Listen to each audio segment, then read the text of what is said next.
After more than 2 weeks of intense competition, 45 nail-biting match races, and some of the most exhilarating racing the America's Cup has ever seen, at last we have our Challenger finalists.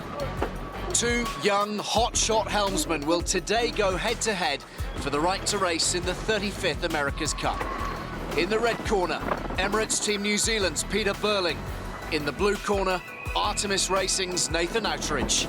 2 of the sport's hottest properties, and these 2 have history. Get ready for the fireworks. This is the Louis Vuitton America's Cup Challenger Playoffs Final. So hello and welcome to beautiful Bermuda. Things are heating up on this idyllic island as we build towards the 35th America's Cup itself. I'm Alistair Eakin alongside Ken Reid, veteran America's Cup skipper and president of North Sails. We have said goodbye to the French, the British and the Japanese. And now the Challenger Playoff Final starts today, pitting the Swedes against the New Zealanders. The semis complete. Nathan Outridge's Swedes seeing off Dean Barker's Japanese. The Kiwis under Peter Burling getting the better of Sir Ben Ainsley's British.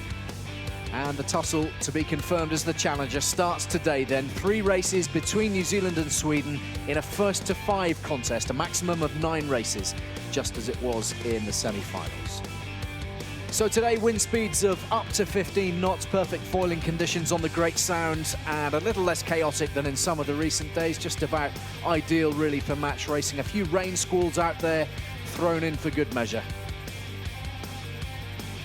And the stage is set for the racing to get underway. Good crowds gathering in the America's Cup Village, a real buzz, the anticipation building all the time.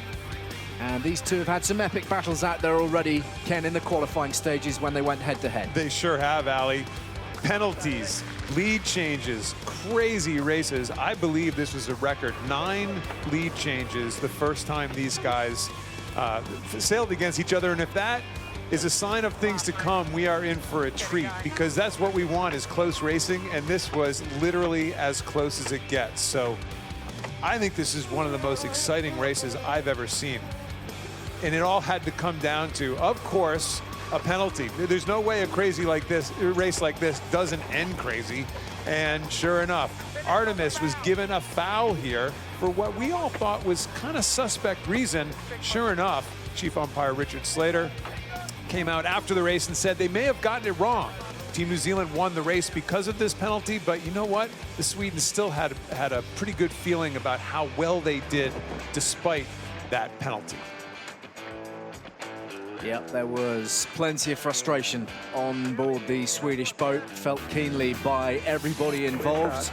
And then they met in the first race of the second round robin stage. Well, this race didn't give the entire sailing world a heart attack, but it still was a great race. Artemis Racing probably went back home after this race and thought, you know what, we let one slip away. Team New Zealand didn't sail their very best. They were aggressive, though. Here's Burling trying to give a luff to Artemis. I believe this was actually green flagged, and there was no penalty in the situation, but nonetheless, exciting for the rest of us at home. 1 luff, 2 luffs, and a big old nosedive. Sweden had the lead, but somehow Artemis gave it up. Emirates Team New Zealand got by on the second to last leg and went on to win the race. That's one I think Artemis would like back. So just a little bit of history between these 2 from the opening couple of weeks here in Bermuda. The first race of the playoffs final, just a handful of moments away. And the Swedes seem to be in jubilant mood already. Wonderful support on the shoreline. They've been finding some outstanding form recently. They recovered, of course, from 3-1 down in the semi-final to Japan. Blasted their way back with 4 wins in a row. Short time ago, I caught up with the helmsman, Nathan Outridge. Nathan, consistency is the holy grail, isn't it? Do you feel that after 4 wins on the bounce, you finally found the magic key? Yeah, we're feeling pretty confident after the semi-final. You know, it was obviously a really tough racing against Dean and his team, and you know, we sort of found our stride with 4 wins in a row in a range of conditions. And what about the airboards today? The light airboards or the heavy airboards, or a combination of the 2? Forecast is quite tricky. You know, it's been quite windy this morning with it due to die throughout the day. So, you know, we've backed ourselves with the forecast and put the light wind boards in. And looks like Team New Zealand have kind of gone for a stronger windboard configuration. So it's going to be really interesting to see what we get at 2 o'clock today. Well, Artemis Racing is fast. They have to continue to believe in themselves and let the boat do its thing. 4 race wins in a row against a solid Japan program should build confidence and then some. Will Nathan Outteridge use a bit of hand-to-hand combat against match racing rookie Peter Burling? Bottom line, Artemis is solid and expect a very strong performance from the Swedes. Well, the New Zealanders have had an extra day of rest and preparation, having won their semi-final over Great Britain on Thursday. The boat has been patched up brilliantly after that dramatic pitch pole on Tuesday, and their consistency just about gives them the favourites tag to progress. I spoke to helmsman Peter Burling earlier. Peter, last time we saw you up against the Swedes, we saw some thrilling racing. There were 9 passes in one of the races in the round-robin stage. We're going to see more of the same out here today? Yeah, we're obviously, really excited to get racing today, and it looks like they've turned on a beautiful day here. There's a bit of cloud overhead at the moment, but hopefully the sun will come out, and there's a great breeze out in the sound for racing. So we're really, really excited to get into it. An old rival in Nathan Outteridge. You guys know each other inside and out. You've raced all over the world in various different events against each other. You sick of the sight of him? Do you love racing against him? How's that dynamic for you?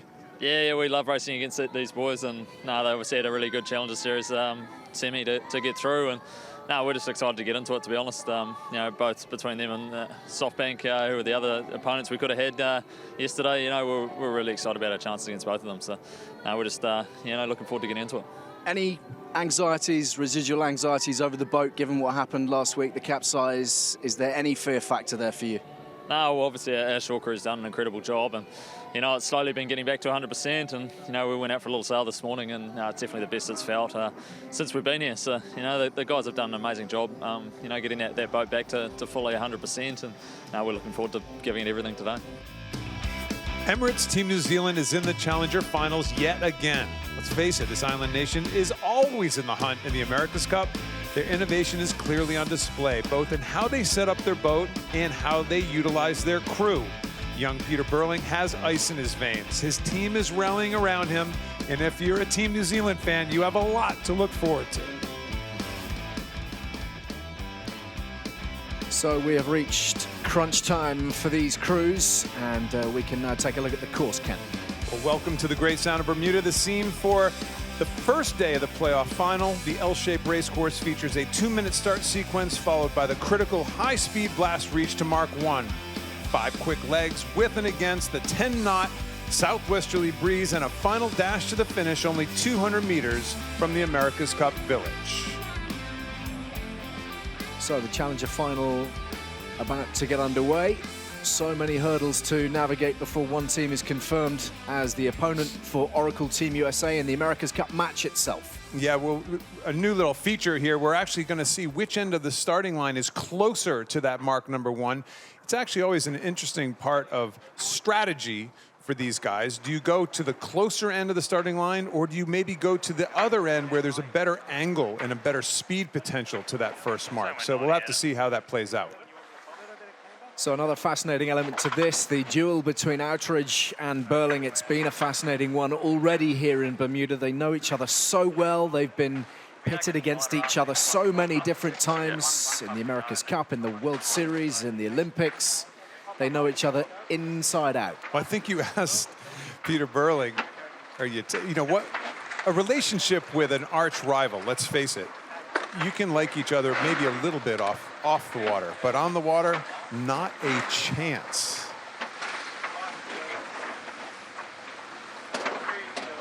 Sweden with port entry then for this first race of the day. Nathan Outteridge has proved himself quite adept at manipulating these situations in the entry box. Perhaps he feels there's a little vulnerability there with his great rival, Peter Burling.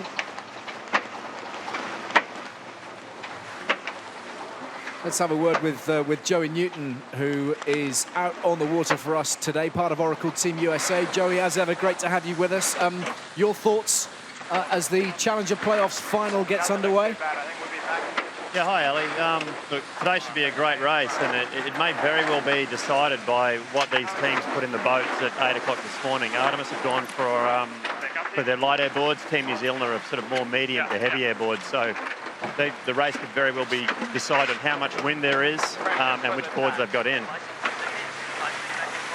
Well, we will discuss that in greater depth a little later on, perhaps as the race is underway. We begin to see the effects of the choice of equipment. It's a lot lighter air than was originally expected, I think, and that's because several rain squalls have come through the area and really knocked that nice little breeze we had this morning down.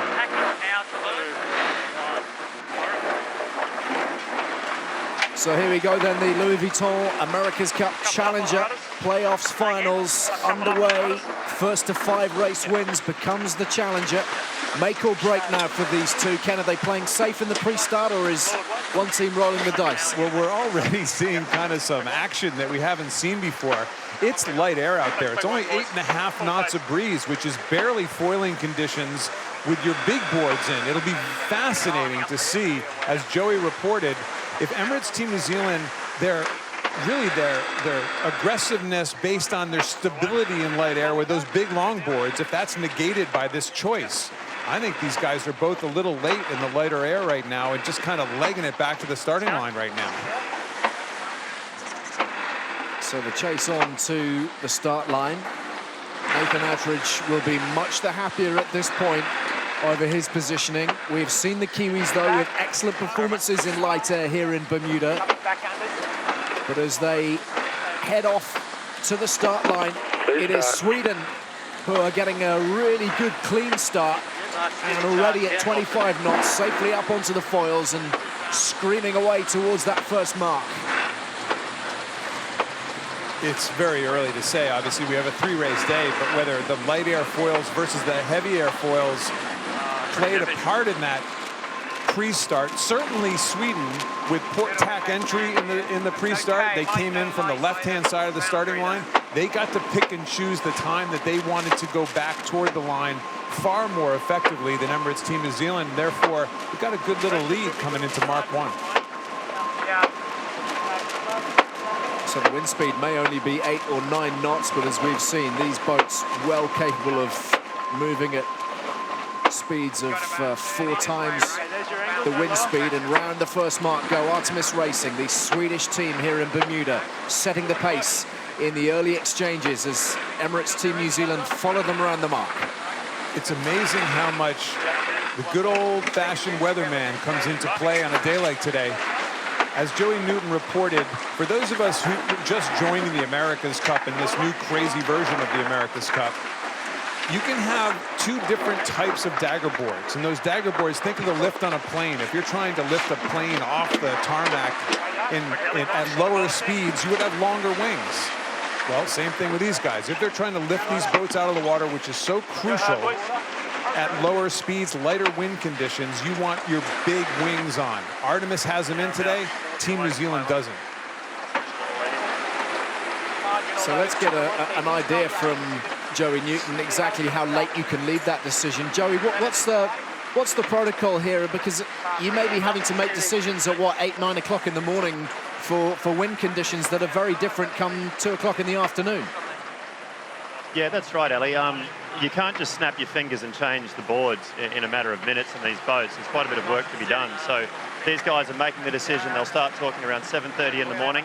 8 o'clock in the morning, they'll have a tentative decision. The boats go in the water around 10, so everything pretty much needs to be decided by 9. So you have to have a huge amount of faith in your weather team to get these calls right, so you can put the right boards in the boat for the day.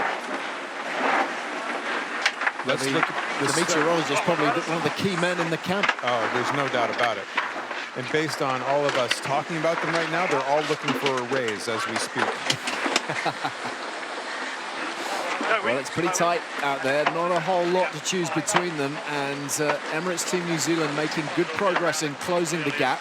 We'll know a lot more about whether they think their foils are going to work in this lighter air or not based on some of their decisions. It's surprising they didn't do a jibe around to the other mark and do what's called a split going up. They decided to just follow in Artemis and let the chips kind of fall where they may. Let's see how our boats. These guys are also kind of feeling each other out right now. They've all made dramatic changes to their boats since they raced last, and let's see how fast we are compared to the other guy. Going into good pressure here. Going into good pressure. So the Kiwis are tacking a little earlier than the Swedes here, just in an attempt to break the spell. Nice and steady. We're happy here, mate. Every manoeuvre inevitably involving a loss of boat speed for a moment or two. Both boats splashing down after that tack. So especially for Emirates Team New Zealand, where we've seen them do those really radical course changes in the tacks and staying up on their foils. They didn't stay up on their foils in that tack. In fact, they were down in the water for quite a while. It's kind of surprising for an Emirates Team New Zealand, but it could be all because of these dagger boards.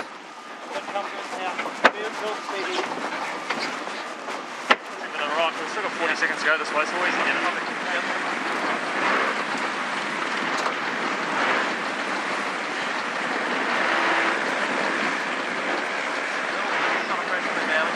Pacing up 25. Pacing up a little here. Yeah, pretty close to attack here, boys. A bit forward displacement. Nice pressure on. Standing by. Little attack. Here's the tack from the Kiwis. Pretty slick. Okay, that's more like what we've seen in the past, where they had the pace going into the attack and just that radical turn. Artemis will still cross, but as we always assumed, not by much.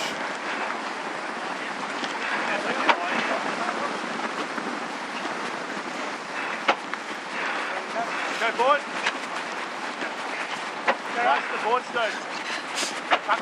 So the Kiwis are beginning to pass. They have made excellent ground. That was a very tidy manoeuvre, a very clean, crisp tack, and it's put them marginally in front as they head towards the third gate. We just saw the opposite of what we thought we would see. The boat with the light air boards, which is Artemis, definitely didn't tack quite as effectively, but now they're here's like classic match racing. It's called a pinching maneuver. Artemis is trying to get up underneath and actually give disturbed air to deflect off of their wing into Emirates Team New Zealand. They will be protected by the border here shortly. This is going to be a critical tack in this race. Who tacks the boat best coming up to this boundary? Pinching contest. I never thought you'd see that in a... And it's not the pinching that you think. Well, they're almost close enough to get cozy and pinch each other. They're not too far away here. We're approaching crunch time as the boundary is hoving into view. Artemis is allowed to tack as soon as they get within 3 boat lengths. Who can do a foiling tack right here? Better tack quick. Swedes are leaving it late, too late. Inside the boundary they go, and that will incur a penalty. As a result, that is a major setback for Nathan Outridge and his crew, and the Kiwis are heading off out in front, having made a rather better fist of things. Let's go boundary, boys.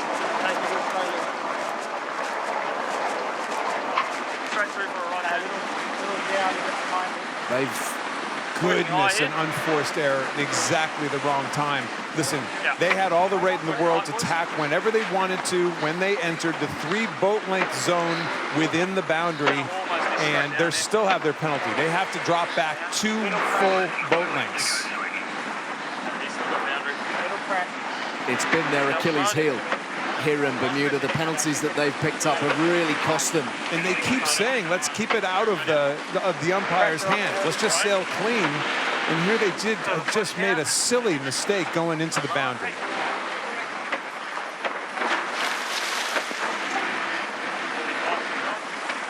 So round gate 3, downwind once more, and it is the turn of Artemis Racing, the Swedes, to do the chasing at this point. But that is a maneuver and a penalty up at the boundary, which has really cost them in terms of the distance that they've now got to cover.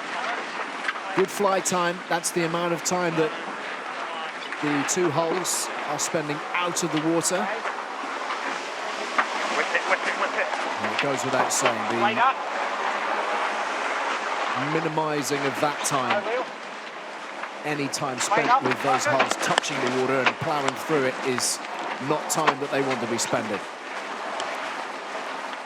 Emirates Team, lead now. Yeah, Emirates Team New Zealand had a much better jibe there. Even in this lighter air. It feels like it's sucking as it's coming out of the water. Whether light air or heavy air, it doesn't matter. These guys aren't trimming the sails. For those of you joining the America's Cup, really for the first time during this rendition, they're the power plant. They are pumping pressure into a hydraulic system which powers everything on the boat. All the sheets, the twist of the wing, the camber in the wing, the trim of the wing, and the dagger boards, the rudders, the fore and aft rake, the side-to-side rake, really intricate hydraulic systems that work these boats. Without that hydraulic system, nothing works on the boat. So the human power is 100% mandatory all the time, and what a different way of managing that human power. These guys went for leg muscles, the other guys went for arm muscles. And the debate is still raging as to which is the more efficient. Maybe we'll have some statistics in another little while to be able to analyze exactly the power output of each of the different boats and the different techniques, the cyclaws as they become known, or the traditional grinders. Kiwis certainly think that this cycling method has given them a little edge. It might only be one of several little edges, but certainly here they've been served well by it in Bermuda. How cool is the choreography of the crew work as they come across the boat? We'll have to go back and look at that again. How and where each person positions themselves coming out of attack in lighter air versus breezier conditions. Turning upwind once more, and again the boat handling is good from Peter Burling, Glenn Ashby. They're all in perfect unison, and Nathan Aldridge being put under a degree of pressure here in the Swedish boat.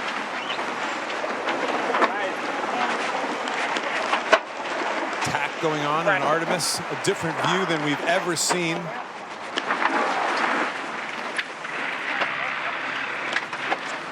And in a reasonably classic match racing move, Team New Zealand tacks to stick with them. Okay, watch this tack. There's Glenn Ashby, the wing trimmer.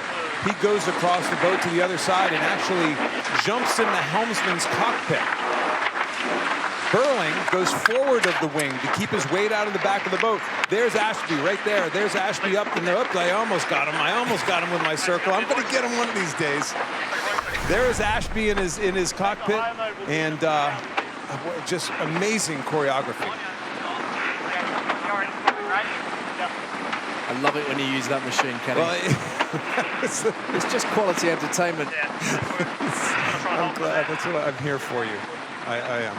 I'm going to get you some colouring in pencils for your birthday. Oh, dear me. You can see the choreography of the Swedes now. Again, tight to the boundary, but safe enough this time around, although the manoeuvre doesn't look entirely as they'd like it.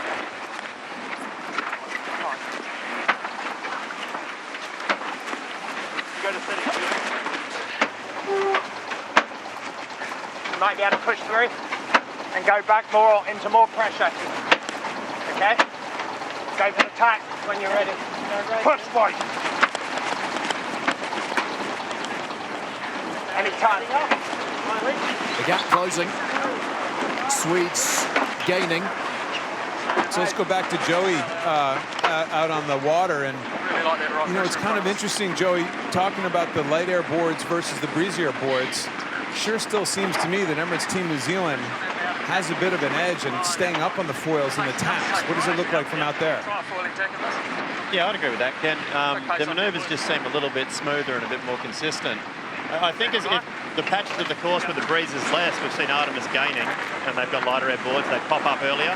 But as the breeze builds, like this at the moment, Team New Zealand seem to have a little speed advantage. So smaller boards, less drag. When they're up in the air, they're going to go faster.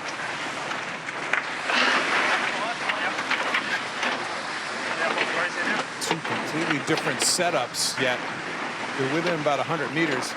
Boy, the Swedes don't mind going close to that left-hand boundary. Have they gone that far in an attempt to try to make the gate in one?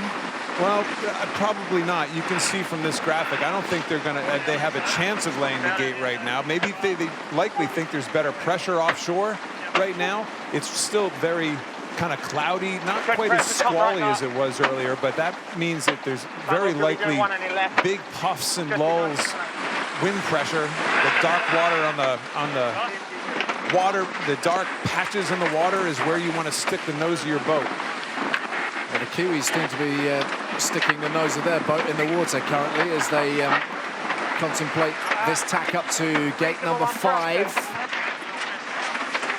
Hitherto, we've seen some pretty surgical manoeuvring from the Kiwis, but let's not forget what happened just a handful of days ago when it was suddenly turned upside down and there were sailors hanging from all parts. Their shore crew have had a very, very busy time of it, restoring it to its former glories. And it wouldn't be at all surprising if there was a little bit of instability still there, given the damage that was wrought on that boat.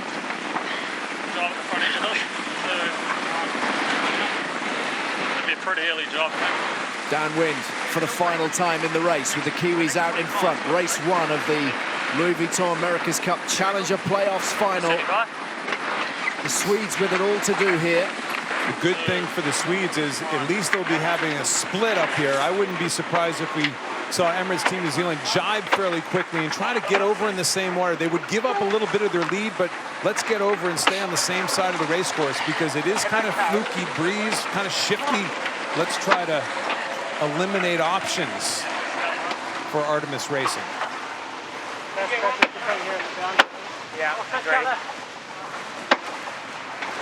Nathan Outridge looking to chase down his old rival Peter Burling. They have met on countless different courses across the globe, and just one of the delicious little subplots of this particular contest between Sweden and New Zealand.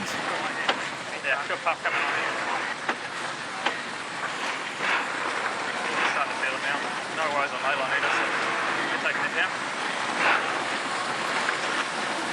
It's going to take something special from Artemis Racing now if they're to close the gap with this sort of distance in the race left. Just half a leg before the final blast reach to the finish. They're a perfect illustration of the two different grinding techniques. It doesn't get much more different than that. Andy. On the Kiwi boat, as a grinder, you really get to know the guy in front of you. Have you noticed that? Maybe not the parts of them that you'd like, but... Here comes the choreography again. Ashby driving the boat, coming out of the tacks and jives. You see him right there in the cockpit, in the back of the boat. Right back there, Glenn Ashby. That's the wing trimmer who's driving the boat. Not a bad driver. Hops forward, burling in. Perfect. And all done with minimal chat. I mean, there really is very little conversation on that boat, and we've been watching them for a couple of weeks now. By contrast to the Swedes, they really don't interact a huge amount. It seems to be done mostly on telepathy. And they are through the final gate, and they are heading for the finish line. This has been a terrific display by the Kiwis. Joey, if you're a Kiwi fan right now and you know they got their heavy airboards in, this is very optimistic, isn't it? Yeah, Ken, I think this would be pretty encouraging for these guys. They've got a system on their boards where they change the tips. So So even though these are their high-speed boards, they've got a longer set of tips on, which can increase the span a little bit. So they've more motored these boards down the range a little bit.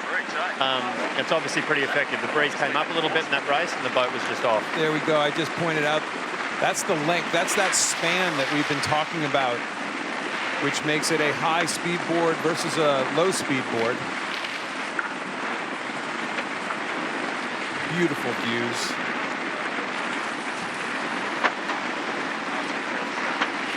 Well, they have executed almost to perfection here this afternoon on the Great Sounds, the New Zealanders.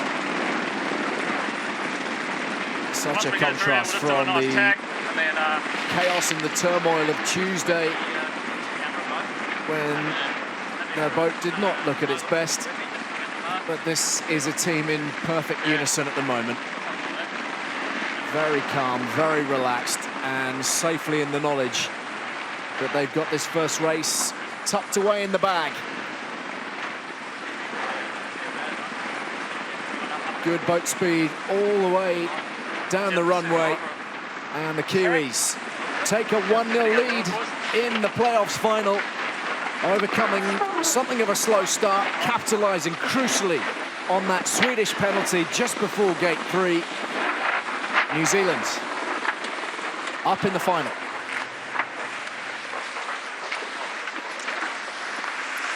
Very accomplished. All done with the minimum of fuss. Not a bad place to start. Zero celebration. They know they're in for the long haul here. Time to get back to the shore crew that are standing by. They will cover the boat with engineers and structural people and do a really good look-see through every single system on the boat and be ready for race number 2. Well, we keep saying it, but it remains true. Small errors really are made to pay out there on the Great Sound, and that tack into the boundary was something that Nathan Outridge and the rest of his Swedish crew will look back on with some regret, you feel. So the Kiwis put their noses in front, and there's the breakdown of the race, leg by leg, and the Swedes were off to the better start, Ken. There's no doubt. The Kiwis timing, I think coming in from the starboard end, the right-hand end of the starting line didn't help them. They couldn't pick their time going back. Nathan Outridge nailed it. Led early, but like you said, Ali, that one mistake, whether it was gonna work or not, it was gonna have to be a perfect tack, but you threw in the penalty on the boundary and it was over. So confirmation of the opening result of the day. This, remember, the first to 5 race wins. There will be 9 races in all, a maximum of 9 races in all. Obviously, if somebody gets to 5 early, that is the end of the contest. So there we go, in black and white for you. The New Zealanders leading the Swedes by 1-0. Let's have a word with Peter Burling, the helmsman on board Emirates Team New Zealand. Peter, many congratulations. You've got ahead in the final. What was the key? Was it all about that tack where the Swedes went into the boundary and picked up the penalty?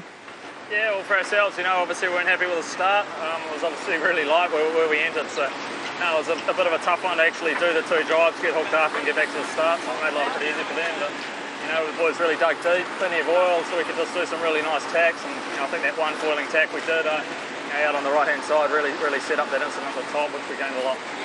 So, Peter, how much better would you guys be today with your light air foils in rather than kind of your medium all-purpose foils?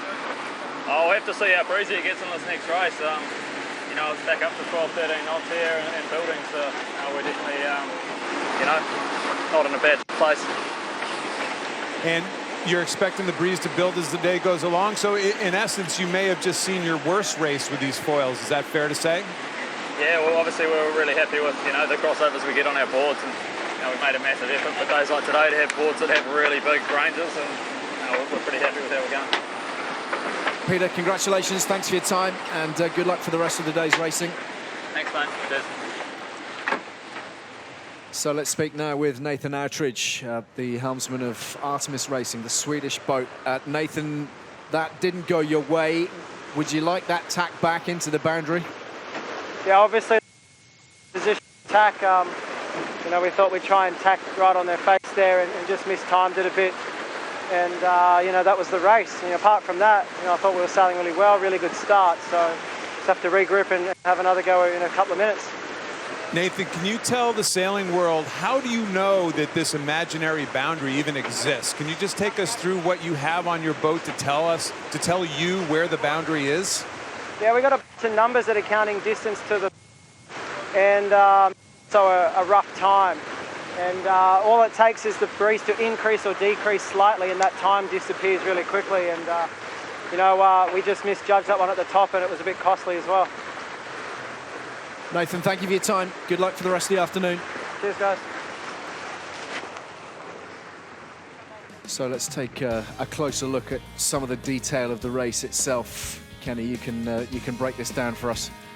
Yeah, well, like every sailboat race, there's always a tail in numbers. Not the 100% tail, but there's a tail in numbers. Listen, Team New Zealand's faster upwind and downwind. I mean, that's the bottom line in this race, and that helped them reduce that lead that Artemis had, and they had good speed. Obviously, they stayed on their foils probably a little bit better.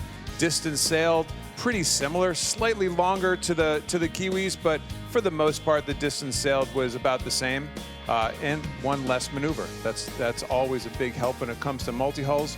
We're just going to look back at those average speeds, and especially we see the average. I mean, there's nothing in it here. Obviously, the two boats started quite far apart, so they both were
World Championship and 4 Olympic medals between them. The helmsmen of these two challengers are two of the hottest talents in world sailing, two of the youngest helmsmen in the fleet. These rivals are no strangers either, as we've been alluding to. They've raced each other multiple times over the last decade. How apt then that they should be facing each other for a place in the America's Cup.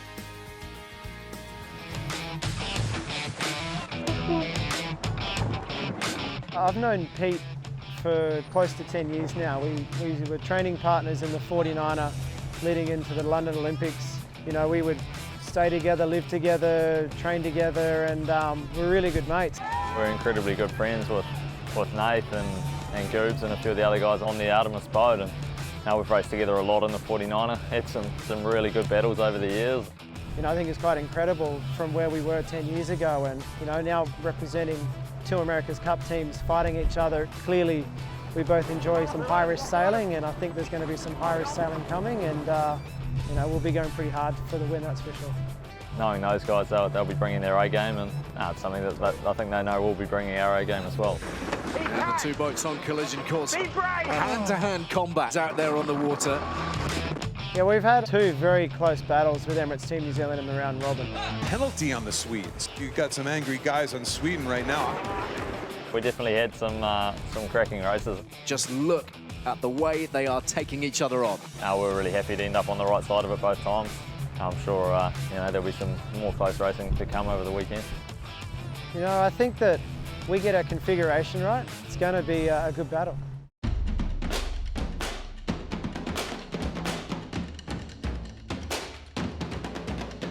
It'd definitely be nice to get one up on Pete. You know, we got the gold in London, he got the silver, and then it reversed in Rio last year. And you know, ever since London, been solidly committed here with Artemis Racing, getting ready for basically this match that's coming up. I think both of us really enjoy that really cutthroat kind of competition. Both of us, we're trying to do exactly the same thing. We're trying to win a yacht race. I'm sure it'll be, you know, a really enjoyable battle out there, and you know, both of us will be giving it all.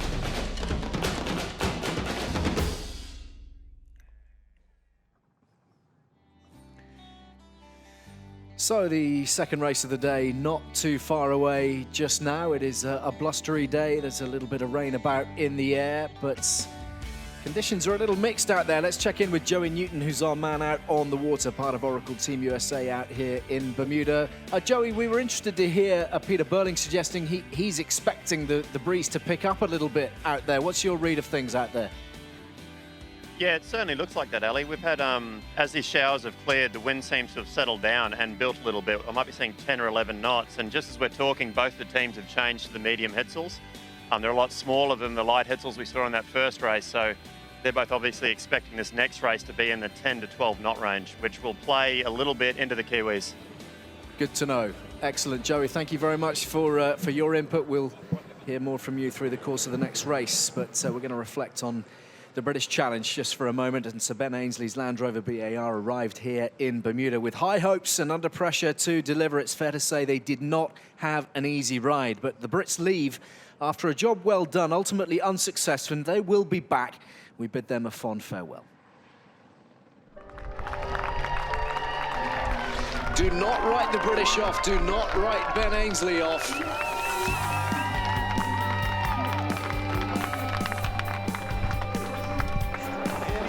He gets right around the inside. Oh, there's a collision, a big collision between the two boats. We were better off keeping foiling all the way into the harbour, and we were lucky we did, because by the time we got to the dock, you know, she was on the way down. Almost on collision course. That is the last thing that Land Rover BAR need right now.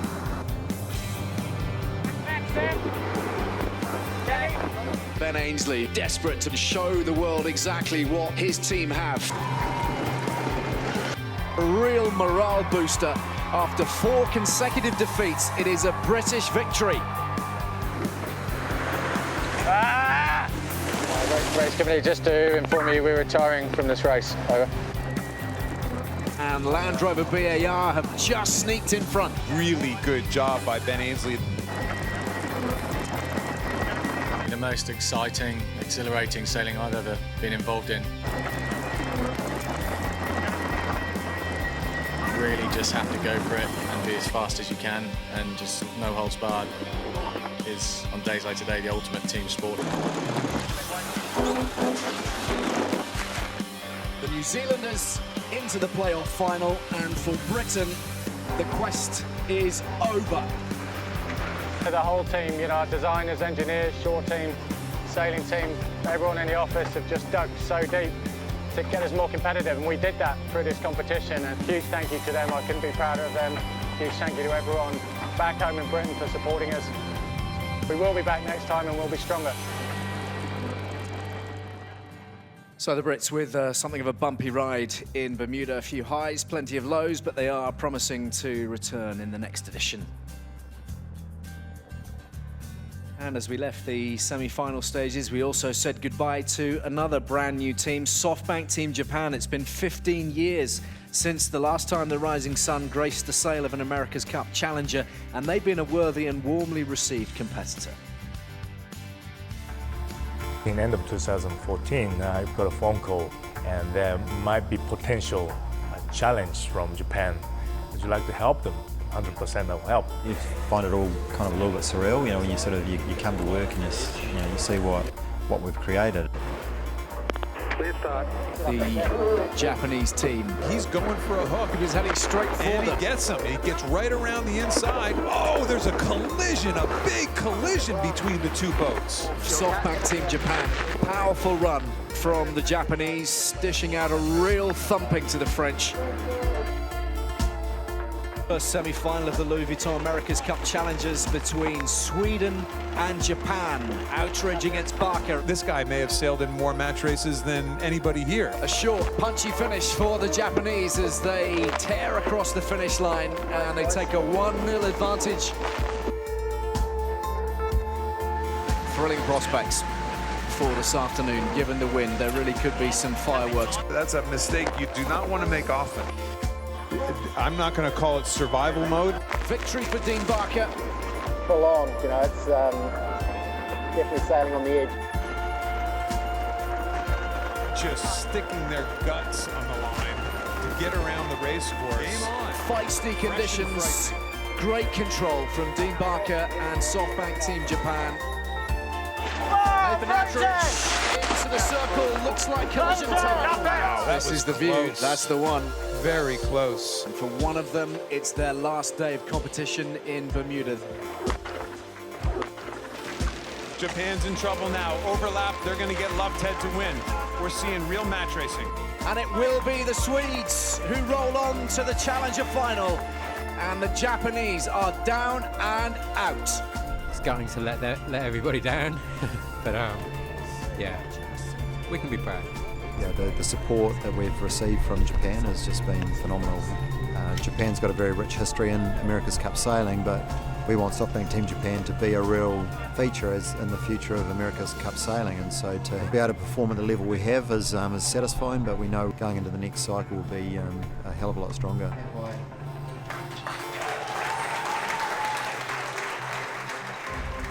So a sad departure for the Japanese and for Dean Barker in particular. Great competitors, great support as well for them all around the America's Cup village.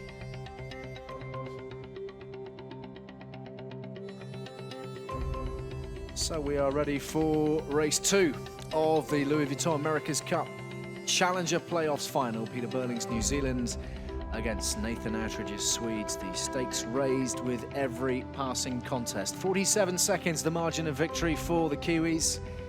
In the opening installment, the Kiwis sailing with enormous confidence and calm in race 1. They looked very composed, didn't they, throughout, even when outgunned at the start. Let's have a look at their lineup for the second race of the final.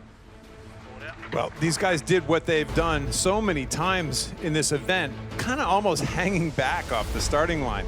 For sure, the instruction, I think, for Peter Burling is don't get in real fisticuffs off the starting line or around the race course. When they just spread it out and let their speed do their thing, they are super successful almost 100% of the time.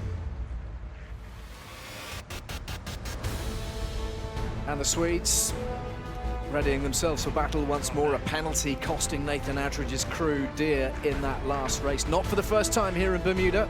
Well, let's face it. How many times have we heard skipper Nathan Attridge say, we just have to keep the race out of the umpire's hands. We want, if we sail clean, we have the speed to win. They had a little bit of instability, maybe in a couple key tacks, but the fact is that boundary penalty paid big time for their chances to actually win the race.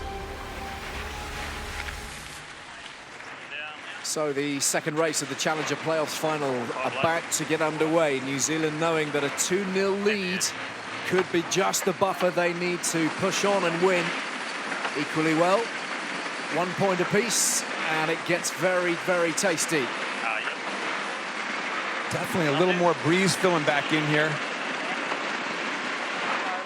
Should make for a little more fast-paced action. There's no doubt about that. And remember that first round robin series, fast-paced action between these two meant 9 passes. And let's go back out to Joey on the water, and it seems like the breeze is filling in.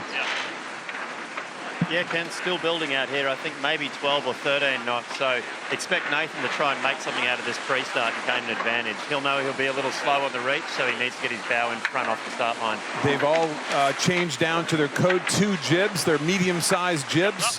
So both boats anticipating the breeze to at least stay where it is now, but or possibly build.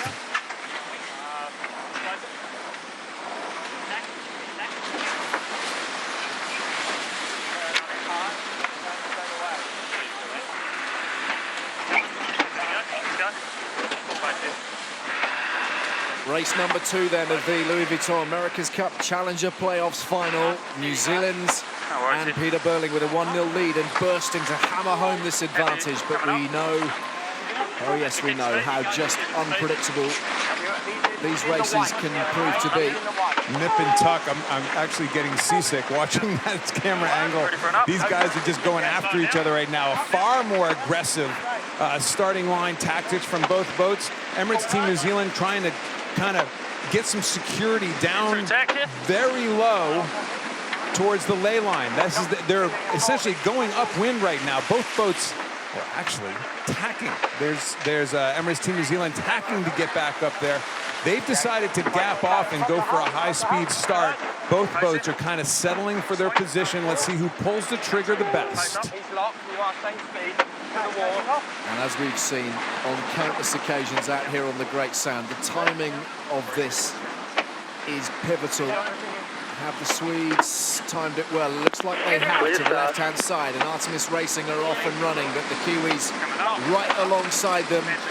Both the boats foiling early and reaching up and beyond the 30-knot mark. This is about angle into the mark right now. Artemis is actually holding them well up above the mark. The mark is way down there. So they're holding them well above the mark. This is a tactical situation where Artemis will hold them up and they'll peel off first and try to either get him to foul, which there's a little luff. He's actually heading up. Artemis Racing fully in control right now. A little luff, get him slow and bear away. Very good match racing tactics by Nathan Outridge. So the Swedes off to marginally the better start, thanks to their helmsman. Aggressive ploys in these early exchanges as they round Mark 1 and head downwind for the first time. 2 for 2 starts for Nathan Outridge. Let's turn it into something if you're a Swedish fan. Little luck here. Here we go. Come on up. Get out of the way. Artemis is the lured boat with an overlap, which means they are the right-of-way boat. Both boats did exactly what they had to do. Artemis could give them a little luff, but the Kiwis stayed out of the way. No harm, no foul. Race on.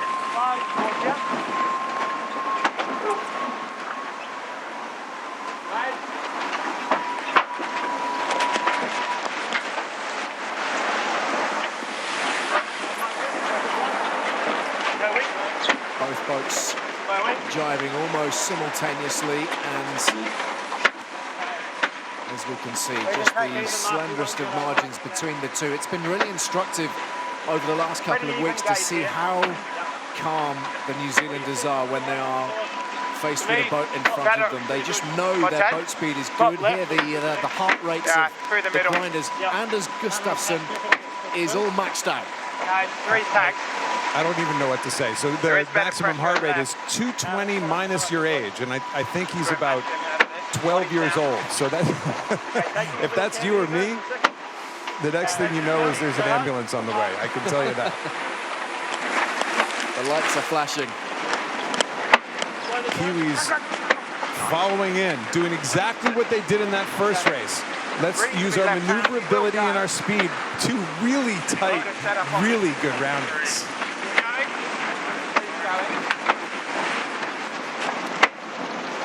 We are headed any time. Coming up. 5 wings. 2, 1,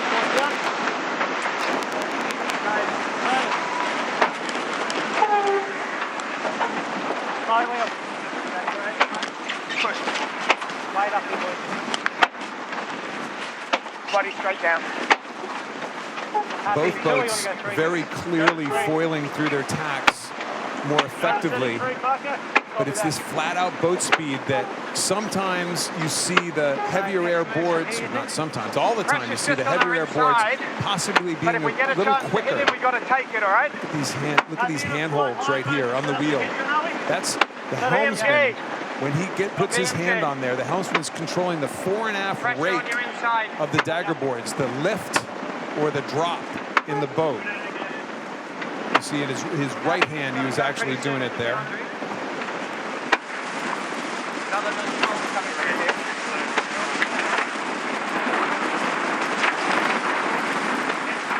So there's the 2 boats side by side, so we might get a chance to have a a slightly tighter look at the foils themselves and the discrepancies between the two. Very straight blades, those horizontal blades, quite straight on Artemis. Let's see how quick and good they're tacking smack on top of Emirates Team New Zealand. A good foiling tack. They're going to use their wing wash here to try to throw some disturbed air on top of Emirates Team New Zealand. Really, again, for a lot of newcomers to multi-hulls. Look at how straight that foil is. Look at that. That's just dead straight. Where you see the tip out here, the tip is actually completely straight. Whereas we'll possibly take a look at the Kiwis in a minute. The Kiwis definitely don't have that straight foil. Look at the bend to the foil, the kink in the foils on the Kiwis boat compared to that super straight foil that we saw. It's amazing that very smart people, to try to accomplish the same thing, come up with completely different ways to design them. I think that's as close as we've been to the foil so far. Cameras everywhere. These guys can barely breathe without us picking up something. Well, this is as close as we've seen to good racing so far here as well. 50 meters between the two. That's a less than a one mistake. You better not come off your foils and attack, or the other boat's going to pass you, or you're going to extend significantly. Bodies down. Pressure inside your goose. BMG. Just look at the grimacing faces. They are digging in here, the grinders. Just a relentless drive to the finish line really from the outset. There is no let up.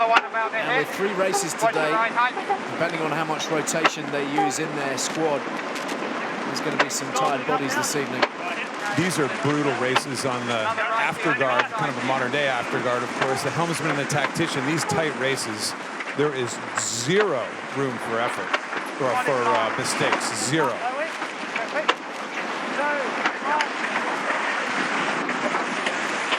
So what the Kiwis hope will be the final tack into the gate. Artemis slamming right on top of them, not literally, but figuratively, of course. Again, using that wing wash, that disturbed air that will come off the back of the wing to try to slow down the Kiwis.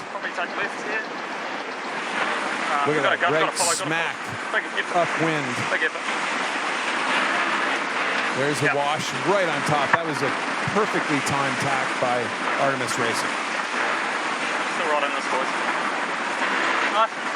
High up on their foils as they round the gate, these Swedes, with a narrow advantage, but a significant one at the moment, and it is Peter Burling who is trying to work out ways and means of 20 seconds, reeling them in from here. This is where I'm bored with Burling here. We'll stand by. You heard him say, hey, we're still in this, boys. It's like not a lot of pressure. Burling actually does this a little bit different. He has just a couple buttons on his wheel. He has no hand grips whatsoever. Blair Tuke actually has, there's the buttons. We don't even know what those mean. They could just be for show for all we know. Oh, he actually touched it. He pushed it with his thumb. First time for everything. He actually uses them. They're not for show. Well, we've been pondering, haven't we, over the last fortnight as we see 100% fly time from both of these boats up on their foils for the entirety of the race. We've been pondering as to whether some of the buttons might be all part of a grand secretive plots, the subterfuge to try to... Exactly. Well, no buttons here. He has his hand on both sides on the grips. Especially his right hand, right there. His right hand is on a grip that he is using to control the fore and aft rake of the dagger board. So the helmsman is in control of the dagger board for most of the time on this boat. You see his hand twisting, his right hand twisting right there. On Emirates Team New Zealand, they do it very differently. Blair Tuke, another crew member, has control of those foils. So it's really very different setup on both boats. Not just the cyclists versus the grinders, but how they adjust that very important rake of the dagger boards. More like a jet pilot. You know, these guys are fighter pilots, as the great Australian John Bertrand said the other day. These guys are way more like fighter pilots than they are sailors at this stage. Okay, have a look. Yeah, looks okay. Okay, setting up. High wing.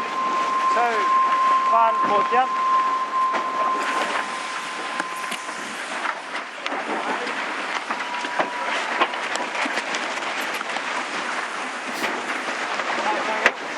Coming away? Yeah, lift hard down. And it goes without saying, Kenny, that crossing that trampoline at speed at 30 knots is not as easy as they make it look. No, these are athletes, and I'll tell you what, the Kiwis are not going away. They are right there. One mistake. One mistake. All it takes. This is a less than a one. We keep calling them one mistake leads. This is less than a one mistake lead.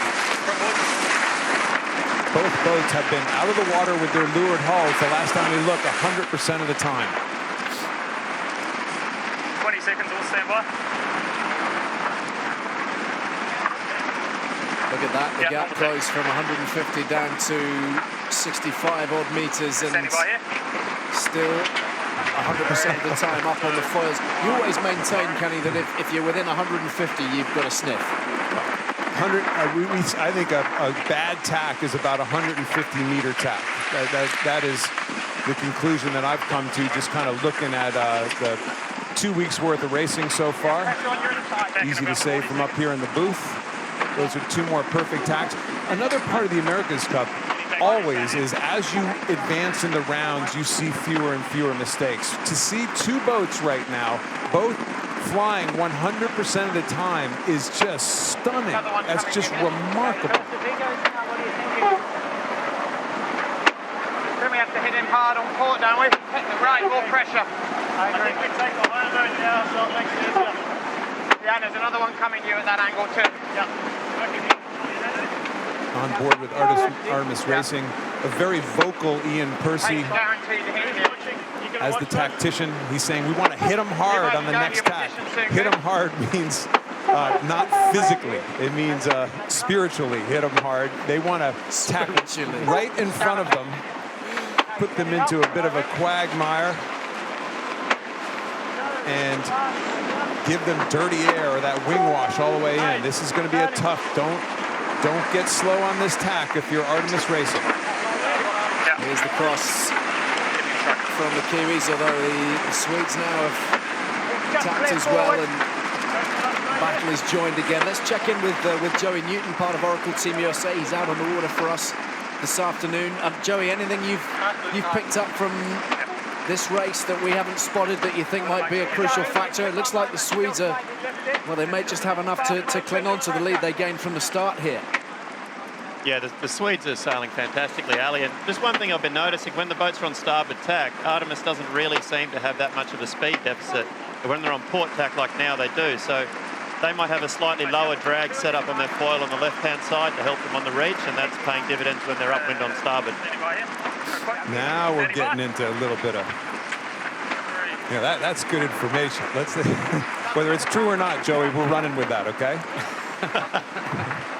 Okay. Well, we've been struggling to squeeze the secrets of this mystifying sport out of Joey for a fortnight now, and finally it's bearing fruit. But Joey, I mean, Oracle Racing, as your teammates, I'll tell you what, if I were watching this race right now and I was on Oracle, I'd be thinking this is about as high quality a racing as you could possibly get. They've both been out 100% of the time, 0 mistakes. Essentially, the lead that we saw off the line is exactly the lead now. This is quality. Yeah, well, I can tell you, all the guys are in there. They've got a special little room that they sit in and watch these races. So they're all in there at the moment, probably getting massages and eating ice cream and watching a pretty good battle going on. While you're struggling out on the water, right? Yeah, that's why I'm toughing it out here. Putting it in for us. Thanks, Joey. So approaching gate 5, one more downwind leg before the reach to the finish, and it is tight, really tight at the moment. Kiwis far from out of it. I think there'll be a split at this top gate, so Ian Percy made the decision to not cover there. He's willing to just do one more tack and into the gate. The Kiwis are going to will do 2 tacks to get into the gate, so he's minimizing one maneuver, but the risk is very likely a split as this next run, the final run down to the finish, happens.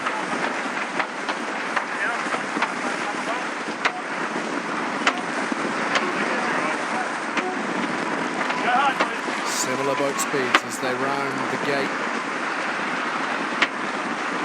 Nathan Outridge and his crew looking to cling on to this lead that they've built and held, picking up some really useful speed away from the gate, but as ever, no panic on board Emirates Team New Zealand, just resolve and organisation and hard work. You saw Burling looking down. He was looking at that gauge to tell him where the boundary was. Again, no chance at a bad maneuver here for either boat. Gonna milk this as fast as we can. And the Kiwis may just be reaping the benefits, although the boat speed's now very similar as they head very close to the boundary edge. The New Zealanders must be very tight to that. Very tight indeed, but safe regardless. Flawless boat handling for both boats through the entire race. Like, stunning boat handling. Yeah, in the pressure here. Yep. That mark that Artemis, darn close to split in half right there. It's actually Mark 1. That is irrelevant on the course for the rest of the race. They just rounded first. Ian Percy has moved all the way to the back of the boat. That is tactician Ian Percy right there. He's in the back of the boat. He's got his weight back aft, so he's taken himself out of the power plant, and they're actually moved their weight aft on this leg to try to rock the boat, use the foils a little more effectively. Looks like fun, doesn't it? I know you miss it, Kenny. You'd love to be doing that right now. Maybe around Ocean Drive in Newport, but I don't see myself out there in the water doing that. Still a one-mistake lead, but Artemis should be quite close to laying this gate, getting into the gate on one more jibe. But I'll tell you what, still, Emirates Team New Zealand not going away. A little more pressure where Team New Zealand is right now. One more jibe to go, though, for New Zealand. Artemis should be laying straight in.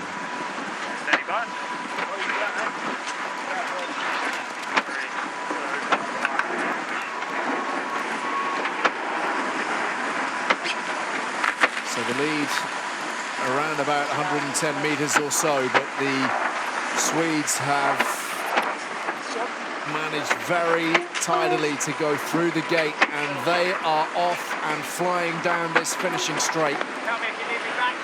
New Zealand in hot pursuit, but it looks like their challenge might be done in this, the second race of the Louis Vuitton America's Cup Challenger Playoff Final. You could make a case that Team New Zealand has sailed one of their best races in the entire event. I believe they're still at 100% fly time, but when a boat sails as well as Artemis, they had the jump at the start. New Zealand, I was so excited for 100%. Artemis has sailed as close to a perfect race as we've seen, and if the boat ahead sails as quickly as they have and as mistake-free as they have, you're not going to get by. I'm sorry, you're not ever going to get by.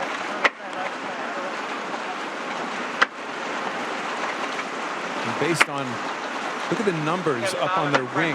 There's a bunch of numbers ticking away. I don't think we've seen that yet. Up on their wing, up in there, that area, we just went away from it. Up in the center of the panel up there, a whole bunch of numbers. Well, the numbers are stacking up in their favor this time around. Artemis Racing of Sweden, led by Nathan Outridge, bouncing back with victory in race 2. Their boat handling flawless, up on the foils for the duration of the race, and hammering over the finish line in front. 1 point apiece in the final as we see the Kiwis splash down. Game on. 100% fly time. Only the second time, I believe, we've seen a boat in the entire event go around the race course without splashing their leeward hull in the water. We got to ask Nathan here in a second, but I'm going to say that's as close to a perfect race as you can sail. So let's see the race broken down leg by leg. And the Swedes clinging on to the lead that they built up at the start. They got away nicely, and that manipulation of the Kiwis just before the first mark seemed to really tell. But the Kiwis kept the pressure on, and to sail as a helmsman and as a tactician in a race like this, as the lead boat is far more stressful than the boat behind. You're always looking over your shoulder. The tension exists, and these guys did a great job of dealing with it. So it's made this playoffs final pretty interesting. A victory for the Kiwis in the opening race, and for the Swedes in race number 2. Who's going to put their noses in front in the third of the day?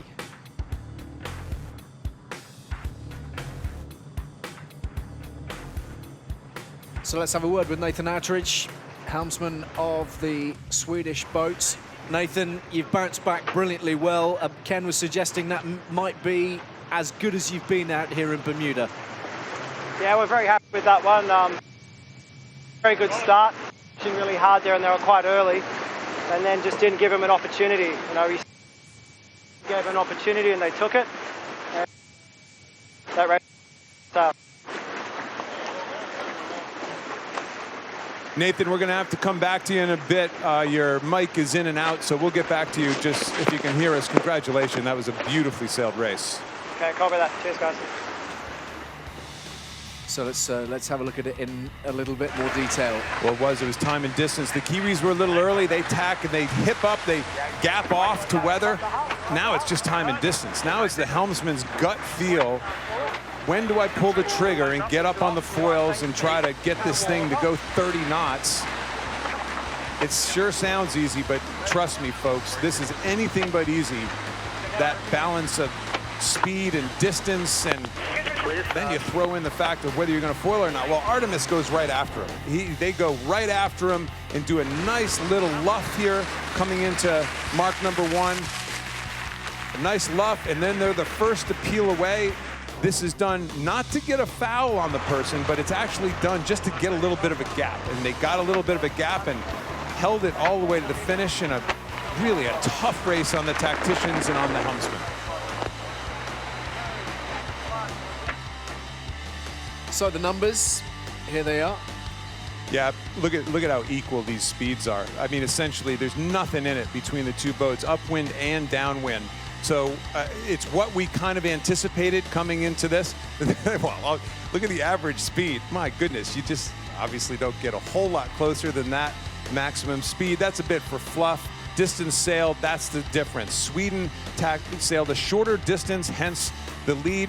And they sailed a shorter distance because they tacked on Emirates Team New Zealand several times going up the beats and forced them to tack away, split, kind of search for a little bit of a wing and a prayer that didn't come, and Sweden sailed darn close to the perfect race. Very impressive.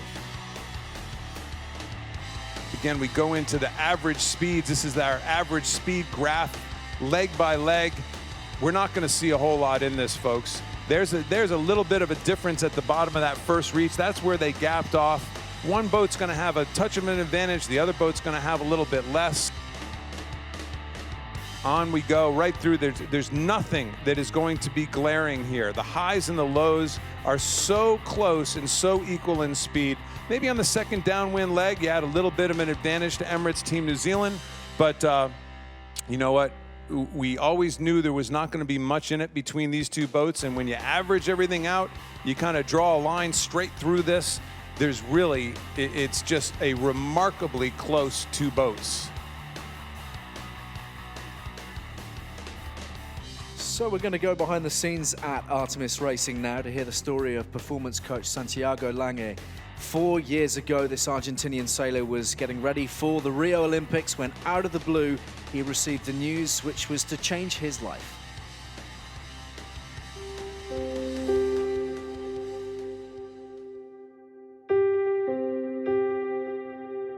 I am an Olympic sailor I went to 6 Olympic Games and I've been involved with the Cup and with the World Ocean Race, and sailing is my passion and my way of living. In 2015, I was getting ill all the time. I got lung cancer. I got a nodule in the middle of the lung. They had to take 75% of my left lung. I wanted to have the best doctors, so I make sure my health was the best after the operation. I am amazed by the level of the medicine nowadays. I'm amazed also how many people help volunteers and help for this type of kind of things. You need investigation, and the investigation is expensive, and we need that investment for sure. So this will make a difference. We need those people in our world. The distinctive feature of the Conquer Cancer Foundation is our focus. Our focus is on the young investigators, the early career researchers, the people who are going to bring new ideas forward, test them, develop them, and hopefully change the standard of care for people around the world. It's really interesting to think about the preparation, effort, planning, time, devotion it takes to take on a challenge like America's Cup. And there's a lot of parallels to the effort that it takes to conquer cancer. We have to plan, we have to experiment, we have to test solutions, we have to try and try again, and we have to maintain hope and optimism through it all. So I see a tremendous echo of what goes on in the America's Cup world in our own. In sailing, we are so used to deal with the nature, do whatever he wants. And sometimes it's very difficult to control, so we are very well prepared for that, and I think that's one of the biggest privileges, to be a sportsman and a sailor. That gave me a lot of tools to deal with what I had to live. I am only now starting to realize is the power of your mental, you know. Now I realize that it's not even mental, it's your spirit, I would say. And it's astonishing, you know, to when you have that feeling, it's incredible. So a remarkable story, and today in the Race Village is Conquer Cancer Foundation Day, the official cancer charity of the 35th America's Cup, and there are thousands out there today supporting the charity, enjoying the racing, loving their weekend. Lots and lots to do out there, so much fun to be had.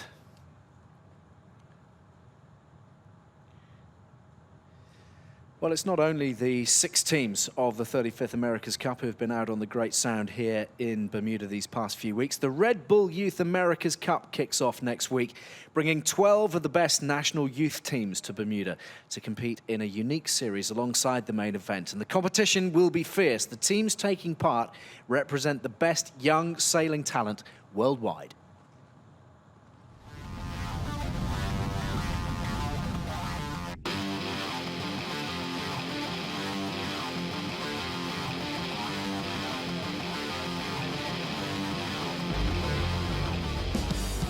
Yeah, finally we are here now in Bermuda for the Red Bull Youth America's Cup.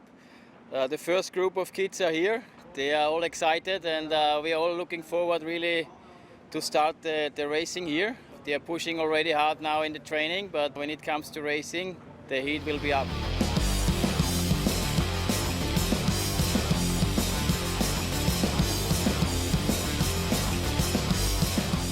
It's amazing. We will be in the middle of the America's Cup competing in the Red Bull Youth America's Cup, so nothing can get any better.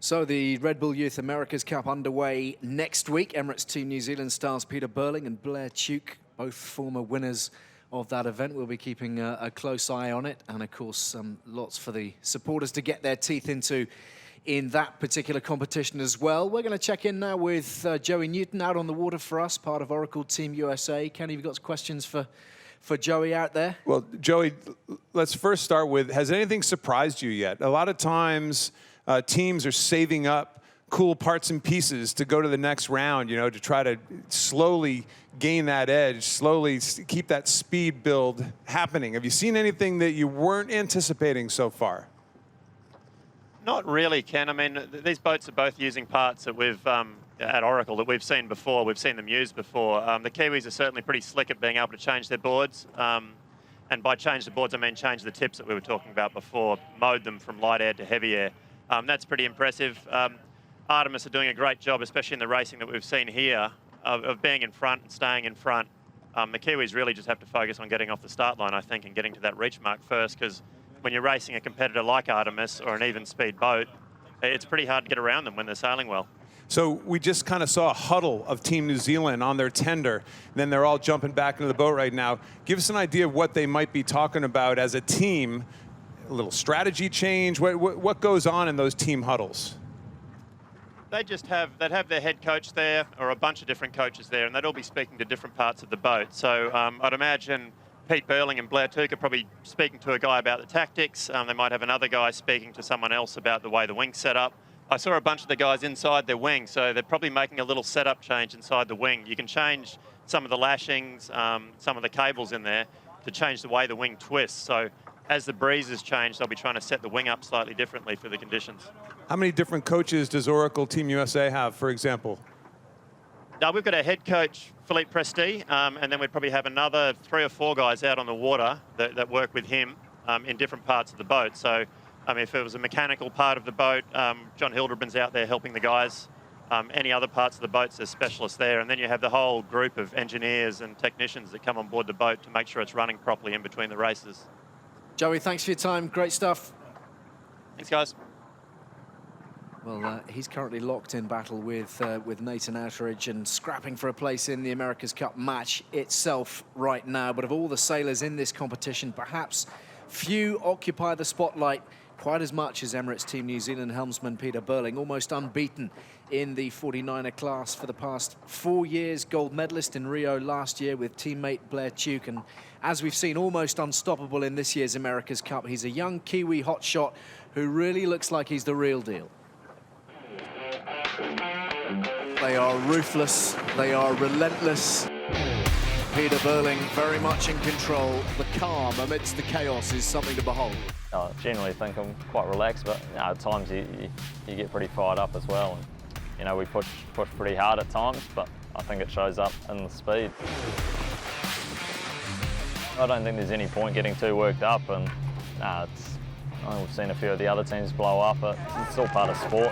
We like to think of ourselves more as a bit clinical, I suppose, and you know, just trying to make sure we do what's required to win that race, and you know, don't take too much risk. Yeah, no, there's absolutely nothing wrong with the way Pete generally does his yachting. Pete's very, very technical. He steers the boat extremely well, and he can get his head out and have a good look around as well. This type of yachting really suits those calibre of guys that are coming through now. For myself, I really enjoy that technology side, that kind of development side, and you know, trying to keep pushing to make the boat go quicker. And by Tuki doing the boards and Glenn really taking on that kind of the wing side of it, it really frees me up to get my head out of the boat and you know, make some good decisions around what modes we want to sail, you know, and how we want to approach the next speed. And I think that's you know, how we wanted to set up our boat. Pete and I have been sailed together for over 8 years now. You learn each other, you learn how each other react under pressure, and you know, you get that intuition between each other, which it certainly helps, especially you know, at the big events when the pressure's on and you need to make critical decisions and you need to be able to keep a clear head. You know, knowing you can trust the guy next to you is very much a big part of it. At the end of the day, you turn the boat, and you know, everyone else kind of tries to help out as much as they can. And we're really fortunate. We've got a really fast package, and you know, some really great guys on board that really dig deep at times to dig you out when you get it wrong. And we're really happy with how we're going.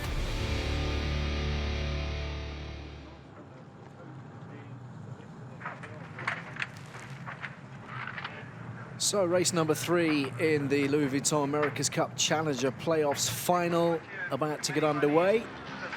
And it is delicately poised between Nathan Outteridge's Sweden and Peter Burling's New Zealand, level at 1 point apiece. So well matched, these two. Couple of great races so far this afternoon, lots of intrigue, plenty of tactical ploys at various different turns.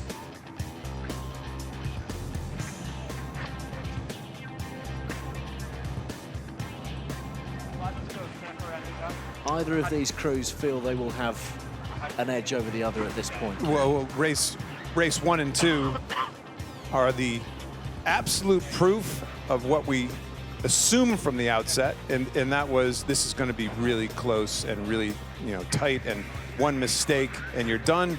And the fact is, these guys didn't make that mistake. They made the mistake in race 1, cost them, didn't make it in race 2, on to victory. They know what they need to do. Well, let's see how they line up, the Swedes, for the last race of today. We very rarely say this, but I think these guys sailed as good a race as we've seen in the entire series to date in race number 2. The difference, as we were just talking about, no boundary penalty, no pre-start penalty, no starting line penalty. Keep it out of the umpire's hands. Sail your boat. Keep being aggressive on the starting line if you're Nathan Outeridge. It's worked so far.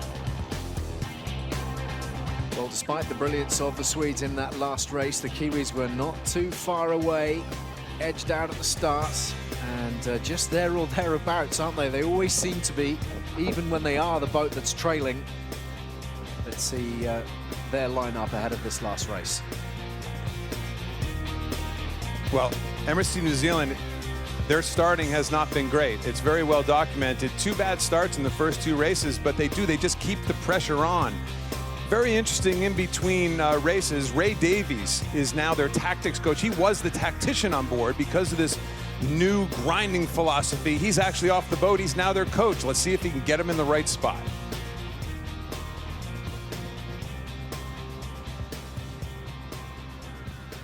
So all the teams having to dig deep at this point. Heavy shift for the grinders, who have really been digging in across 2 races already. 1 or 2 changes to the squads.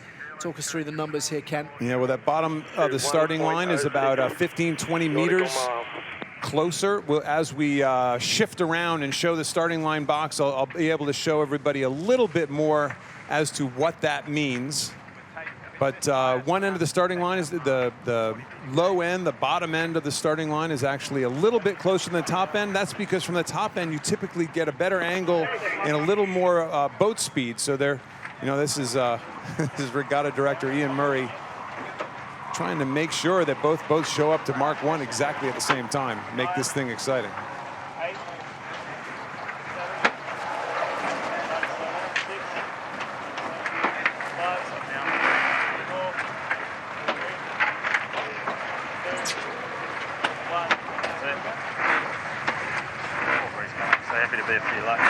The calm before the storm then. Race number 3 in the Challenger Playoffs final. These 2 locked at 1 point apiece. Somebody will be sleeping rather better at the end of the evening. Nathan Outeridge and his team are coming in on port tack. They're allowed to come in 10 seconds before the starboard tack boat to try to avoid these massive potential of a massive collision of crazy closing speeds.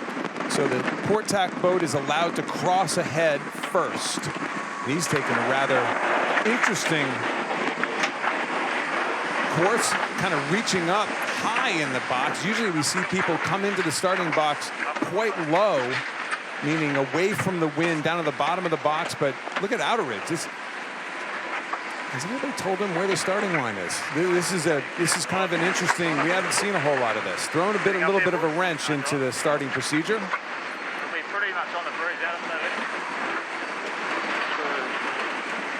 Serious pace being built up in the starting box. Outeridge and Burling locking horns again. Sweden against New Zealand.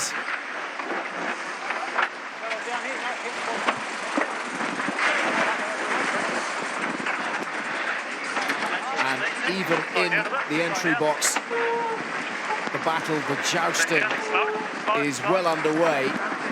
These 2 just trying to outmaneuver each other and get into position in the favoured space. The push and shove going on here right now. Artemis pushing Emirates Team New Zealand hard toward the starting line, and then they decide to just kind of roll over the top and gap off. These boats are very early coming into towards the start line right now. You'd have to, at this stage, favor the position of Emirates Team New Zealand.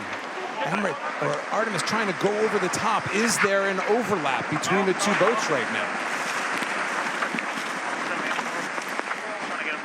New Zealand will continue to push. If they can keep pushing up the line, okay, watch this. They could make this difficult. But I think they just might be happy to kind of just do this time and distance thing and head for the mark. They will have an overlap, though. 3, 2, Such a delicate balance. Please start. But they have trod that fine line pretty carefully, both of these two. Remember the angle difference for Artemis. Sorry, Ali, that angle difference from the top of the line over the shorter distance from Emirates Team New Zealand's part of the line.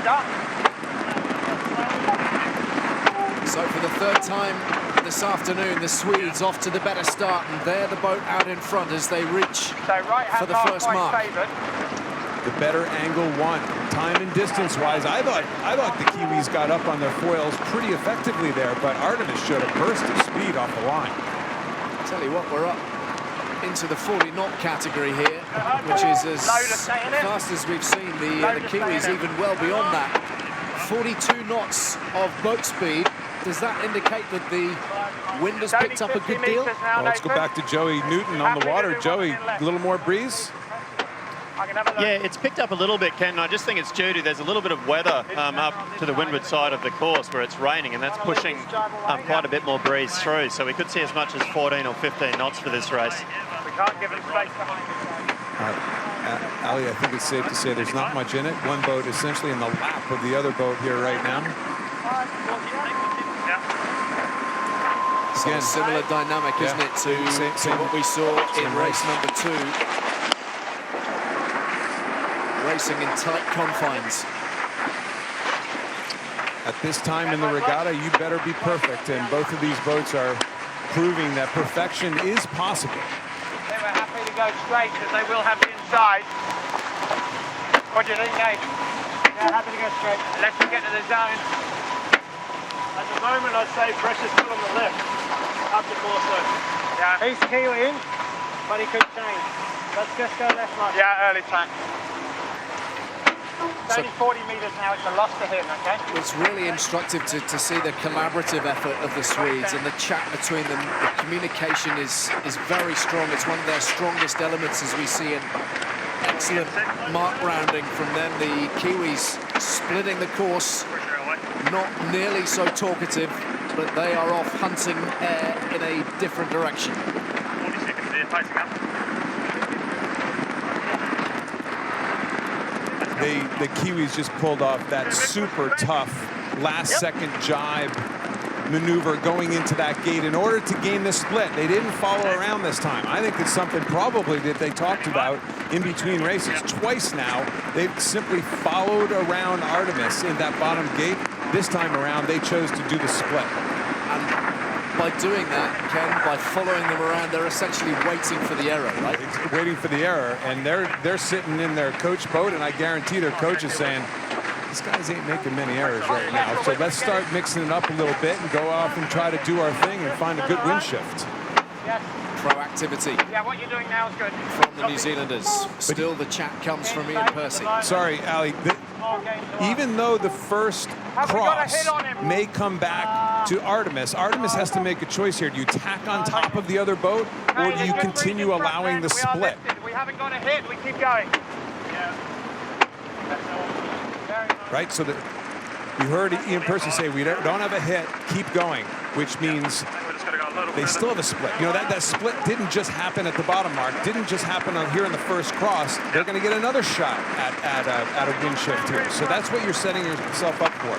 Doesn't have to happen. The miracle doesn't have to happen immediately, but hopefully the wind gods help you out if you're Emirates Team New Zealand as you go up the race course.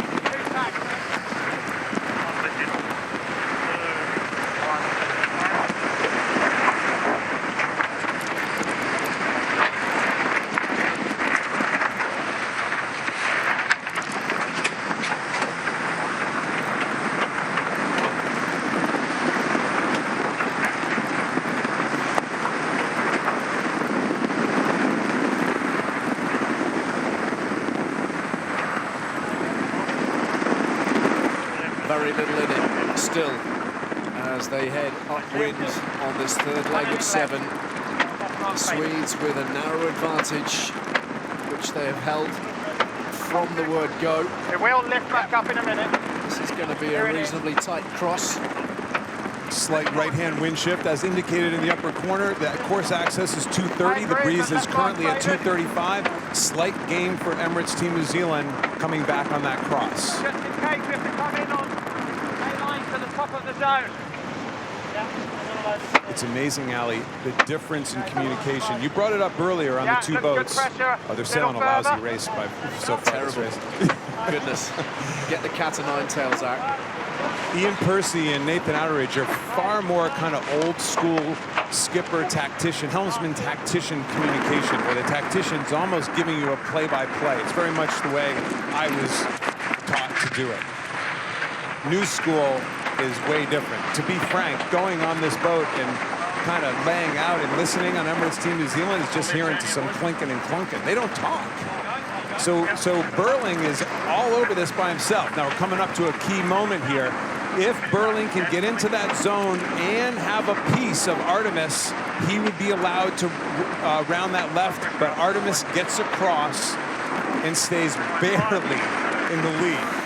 Just in the nick of time for the Swedish boat.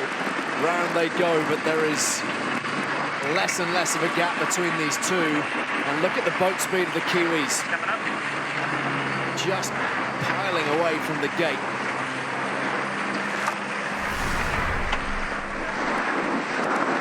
The starboard tack boat, Artemis Racing, has right away, but as you approach those marks, there's a whole bunch of other little rules that come into effect. Fact is, no harm, no foul.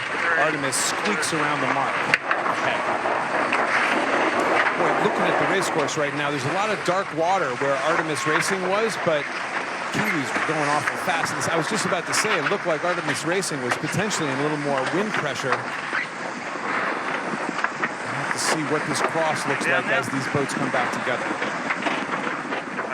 I think they've had a little gain. You see that dark water up at the top of the screen. That whole area where Artemis is, just a little bit darker water. So maybe a slight stretch out to 100 meters in this day and age. A massive lead.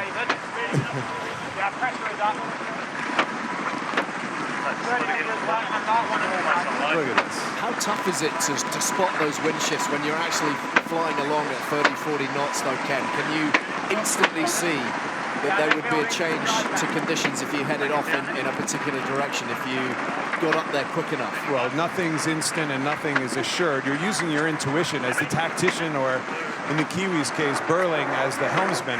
You're just looking at the water and trying to see the dark patches at that stage. You have instruments on board telling you what the shift is. Is it to the right or to the left? But the key move in these boats, which can gain you so much speed, is stay in the dark water. That means in the best velocity on the race course. And by their nature, wind shifts are presumably a little shifty, as we see not the cleanest of jibes from the Swedes. That might cost them a little bit as they head towards gate 4. They've got a tight mark rounding as well. Round they go, and the Kiwis are recovering well from their maneuver too. Artemis didn't have a perfect jibe, and all of a sudden we are almost dead even on the race course. Next time back across, the Kiwis will have starboard tack. Here comes their jibe. They're a little unstable going into the jibe. Sorry, this is coming out of the jibe. Not only do they get too low, then they get a little too high. Oof. Don't make a mistake out there, fellas. Late afternoon shower up on the starboard hull. Okay, key moment. Starboard tack, Emirates Team New Zealand. Port tack, Artemis. As we all know, starboard tack boat has right away. Can Artemis get across clean? TWD meaning true wind direction. True wind direction. Pretty similar. Nice job. Ali, as a rugby guy, you're starting to get it. Does Artemis have to duck? Is Artemis going to get across clean? There's not a huge amount in it. Not for the faint of heart. I agree, but 2 lengths. reasonably lifted here. Not on full point yet.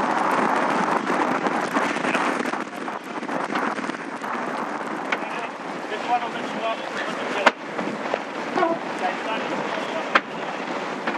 Ian Jensen, the man nestled in between Nathan Aldridge and Ian Percy. Gaining time for pressure.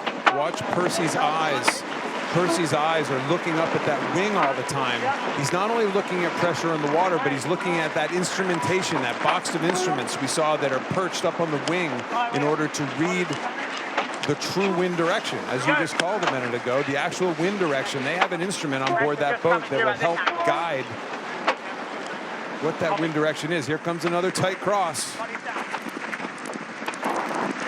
Just get the feeling this might be tighter than the last one.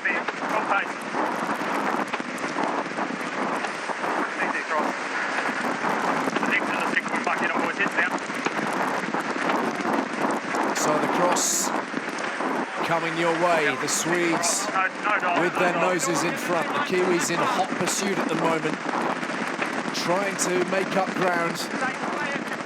One apiece in the Challenger Playoffs final, remember. Just sights we've never seen before. Amazing new camera angles. We have 8 cameras on each boat right now. There's drones flying. There's helicopters everywhere. There's boats, the cameramen on boats. There's no escape. There's no escape. At the moment, the marks are pretty even, all right? Here's where a little wind shift, a tiny wind shift, is going to make the difference in this race. Well, they're at opposite ends of the course at the moment, but they are neck and neck in reality. Look at this. One little left-hand shift, possibly, although the true wind direction seems to be, oh, they were attacking. So the true wind direction goes all over the map when it's that we're actually getting instrumentation off of these boats. Man overboard on Sweden during the attack. Do you want to steer here? Oh my goodness. Who is it? It looks like it I'm going to look at him. Is that Nathan Aldridge? Okay, right hand mark. Go right. Go right, go right, go right. We got enough. First of all, he's okay.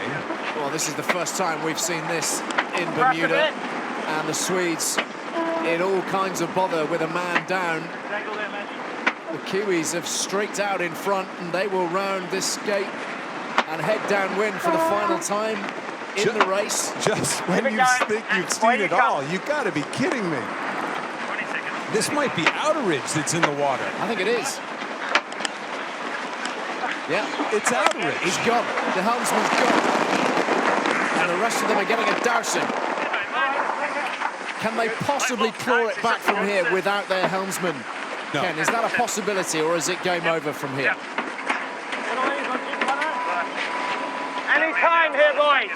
I think that's Ian Jensen driving the boat now. He's the wing trimmer That's all right. normally. You take this, just clean it off. No. You can, any time. No. That is not that.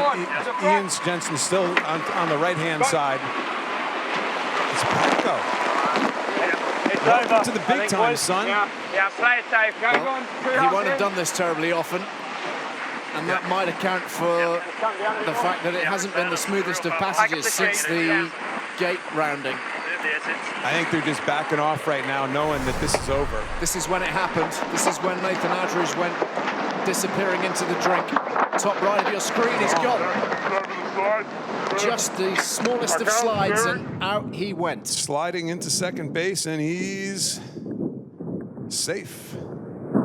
Holy mackerel. Remember, I guess don't retire yet, just in case, but we just go low and slow. Let's go for a drive here. so they're not retiring from the race, but they've decided one man down without their skipper, without their helmsman. Let's just preserve the assets and keep the energy. Actually go out of bounds. It's not going to be a problem. So the boundary penalty has been applied, not that it will matter in the final analysis. There's been no decision to retire at this point, but the race is over. Yeah, Ali, just as we were talking about the perfection that the likes we've never seen. Well, we've seen it all now, haven't we? I mean, are there further crazy developments to come in this America's Cup, Ken? We've seen the New Zealanders pitch polling and sailors hanging out of their cockpits. And Nathan Outteridge flying off the back when the boat was moving at 27 knots. Well, there's a bit of a G-force, you know, that as the boat gets thrown, it doesn't take too much to get a little out of kilter when you're dashing across a moving object, a sailing, flying missile like these things are. So I can't say that it's unheard of. The good news is when he fell off the boat, that rudder blade, A, it's sharp, B, it's strong, C, that could do some serious damage to a human being. Absolutely. So presumably it was a saving grace that he fell sideways off the boat as opposed to directly out the back. Exactly correct. Frank Camas got really hurt. The skipper of Group AMA Team France really hurt. His leg really hurt during trialing. That's probably a year and a half or so ago when his leg did hit the rudder when he fell off. So falling off is not unheard of. Fortunately, missing the rudder is the key part of Nathan Outteridge's day. Listen, they're going to be ticked off at the end of this race, but within a couple days, he'll be getting plenty of grief from his buddies. Dramatic developments out on the Great Sound as the Kiwis hammer their way over the finishing line. They've won race 3. They move 2-1 ahead in the Challenger Playoff final. Nathan Outteridge overboard for Sweden, and Peter Burling capitalizing on his misfortune. We've had confirmation, thankfully, that Nathan Outteridge is fine and well. Yeah, just got to get the port down. And just honing his front crawl. Yep, all okay, right? There he is, safely back in the confines of the Artemis tender. Right. Goodness me. Goodness me. I mean, we knew this series was going to be a good one. Two incredible quality teams.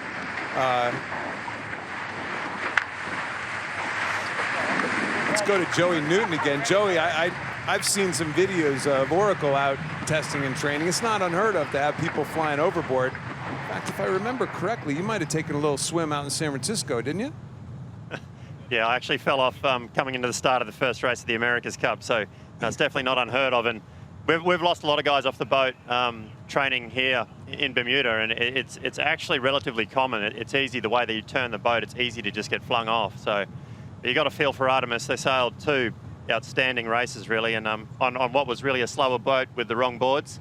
I think it bides pretty well for them going into tomorrow's racing. So do you guys have a drill? If Jimmy fell overboard, do you have a drill in order to actually keep the thing racing, or are you pretty much done when that happens?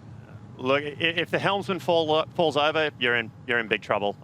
So you pretty much stop. Anybody else, I think you could probably shuffle a crew around and you might be able to get the boat around the course.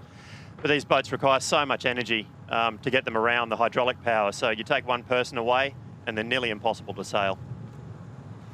Joey, thanks for your time. So thanks, Alec. We're going to speak to Peter Burling now, the helmsman of the Kiwi boat.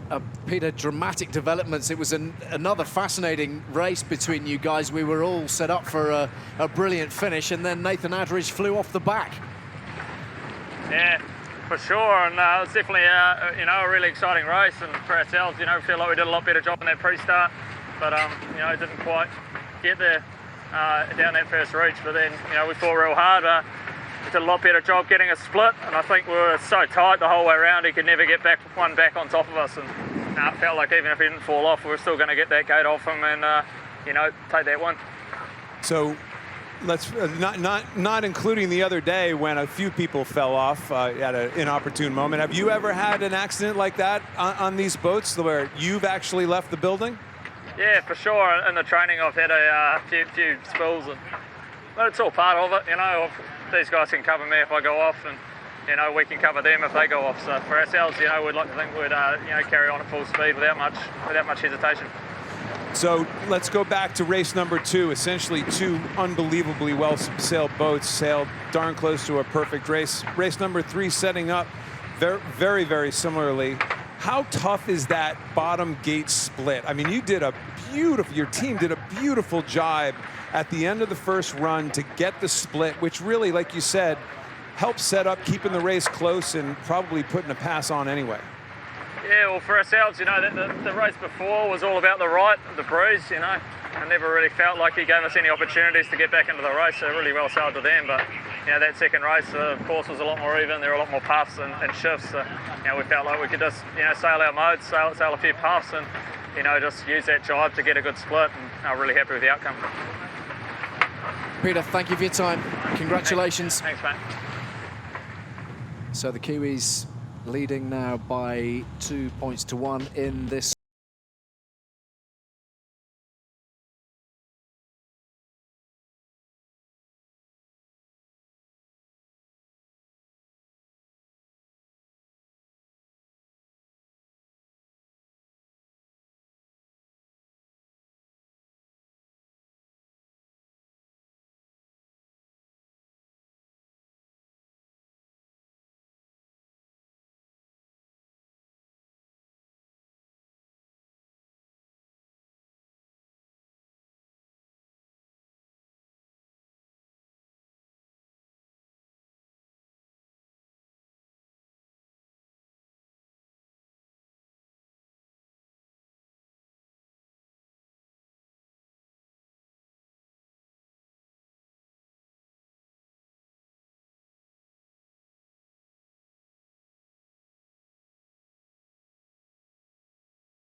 Who is on board Artemis Racing, the Swedish boat, of course. Ian, very sorry that you lost your helmsman. Just a simple slip? I didn't see, but yeah, he must have just fallen off as he crossed the boat when the boat turns violently in the tack. So a real shame there. We were setting up for the inside again at the top left mark. But, these things happen. It's not very easy to turn on the boat the rate they turn. You got to take some good stuff out of today, though, Ian. I mean, that race number 2, that's, I think, first of all, quality out of both boats, but you guys were flawless even under pressure by the other boat the whole way around the track. Yeah, I mean, we never lose races, so can't say we've come away happy today, but yeah, lots to work on. Sure, we don't mind a dog match, we don't mind a fist fight. I think we've got the calmness under pressure for that. Too many mistakes from us, so I hope you see a much more refined Artemis Racing tomorrow. Ian, thank you for your time, and send our best to Nathan Adridge, please. Yeah, he's still smiling, don't worry. Good to know. Good to know. Cheers. There he is, back where he always should be, and we're happy to see He'll that. be getting razzed, but within about 10 more minutes, he'll be taking some grief. I think that much is clear. Like any team sport, that's the way it rolls, isn't it? Some terrific racing, some unexpected, dramatic racing out there on the Great Sound this afternoon. Let's have a look at the best bits.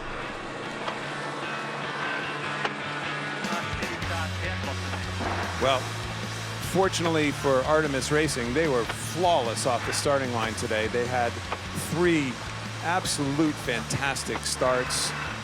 And they kind of did it in many different ways. They had, as Ian Percy said, a bit of a fist fight, a bit of a time and distance acceleration contest, a bit of a boat speed contest. But in race 1, they just couldn't hold it. I think we saw a couple tough tacks by Artemis Racing, and then of course this really unforced error coming in and getting a bound in essentially an equal boat race, a dead equal boat race, a boundary penalty to Artemis, and that's really it. That was the end of the race. Once they had to drop back those 2 boat lengths, Emirates Team New Zealand takes off to victory, a solid victory in race number 1, and Artemis Racing left scratching their head. Keep it out of the umpire's hands. Keep a clean race going. Second race of the day was another cracker, and this is where the Swedes really turned it on. Time and distance. This is, again, time and distance to that starting line. And Artemis went on the slightly unfavored end, unfavored with regard to boat speed, but a little match racing tactics, a couple quick luffs. A lot of match racing tactics, actually, in this race. There's a conventional tack and use your dirty air to kind of slow down your disturbed wing wash to slow down your competitor. They were under pressure on Artemis Racing the entire race and really sailed well. We almost had twin 100% fly times out of both boats, but I believe Emirates Team New Zealand might have just barely dropped just shy of 100%. Artemis had to be very proud of this race because, you know what? As I've said many times during this day so far, when you're the tactician and the helmsman, being under pressure like that is very hard. Race number 3, a little more hand-to-hand combat. The boats finally split off. I really thought Emirates Team New Zealand did a better job of getting their bow down to accelerate, but they didn't fly quite as quickly as Artemis Racing did, and Artemis had that slightly better angle into Mark 1 and around into Gate 1, but you know what? Like all the other races so far, there just wasn't much in it. Emirates Team New Zealand gets the split at that first gate and goes around a whole nother lap. One bad jibe by Artemis Racing. We just thought they might be pulling away. They were out to about 130-meter lead, and then comes the big slip. Nathan Outeridge exits the building.